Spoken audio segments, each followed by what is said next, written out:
MLA നേരിട്ടെത്തി ഓട നിർമ്മാണത്തിന് നേതൃത്വം നൽകി. വള്ളികുന്നം ചൂനാട് ചന്തയിൽ നടക്കുന്ന ഓട നിർമ്മാണമാണ് MS അരുൺകുമാർ MLA രാത്രിയിലെത്തി വിലയിരുത്തിയത്. വള്ളികുന്നം ചൂനാട് ചന്തയിൽ നടക്കുന്ന ഓട നിർമ്മാണം മാവേലിക്കര MLA അരുൺകുമാർ രാത്രിയെത്തി വിലയിരുത്തി.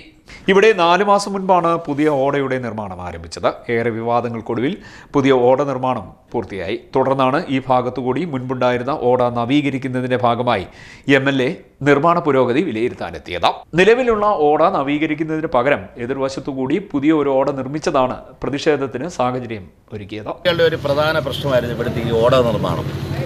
ഒരു സൈഡിൽ ഓട നിർമ്മിച്ചു കഴിഞ്ഞപ്പോഴത്തേക്ക് ഈ വെള്ളം ഒഴുകാൻ സംവിധാനമില്ലാത്ത ഒരു രീതിയിലേക്ക് മാറി.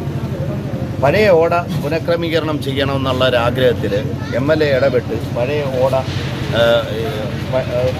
പുനഃക്രമീകരണം ചെയ്തു. പക്ഷേ ഇവിടെ സംഭവിച്ചത് പുനഃക്രമീകരണം ചെയ്യാൻ വന്നപ്പോൾ ഈ ഓട പുനഃക്രമീകരണം ചെയ്യാൻ പറ്റത്തില്ല, പുതിയ ഓട നിർമ്മിക്കേണ്ട ഒരു സാഹചര്യത്തിലേക്ക് എത്തി.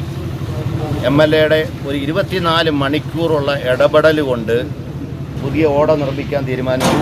ഗതാഗത സൗകര്യത്തിന് തടസ്സം വരാത്ത രീതിയിൽ വളരെ പെട്ടെന്ന് തന്നെ ഇടപെടൽ നടത്തി. രാത്രി ഇപ്പോൾ MLA ഇവിടെ വന്നു നിന്നുകൊണ്ടാണ് ഈ പ്രോജക്റ്റ് ചെയ്യുന്നത്. എനിക്ക് തോന്നുന്നത് എസ്റ്റിമേറ്റിൽ തന്നെ ഈ പ്രോജക്റ്റ് ഇല്ലെന്നാണ് എനിക്ക് മനസ്സിലാക്കിയത്. അദ്ദേഹത്തിൻ്റെ ഇടപെടൽ കൊണ്ട് ഗതാഗത സൗകര്യവും വ്യാപാരികളുടെ സൗകര്യവും മനസ്സിലാക്കിക്കൊണ്ട് വളരെ പെട്ടെന്ന് തന്നെ രാത്രി അദ്ദേഹം തന്നെ വന്ന് നേരിട്ട് നിന്നുകൊണ്ട് കോൺട്രാക്ടറെയും വിളിച്ചു വരുത്തി, PWDയുടെ ഉദ്യോഗസ്ഥന്മാരെയും വിളിച്ചു വരുത്തി.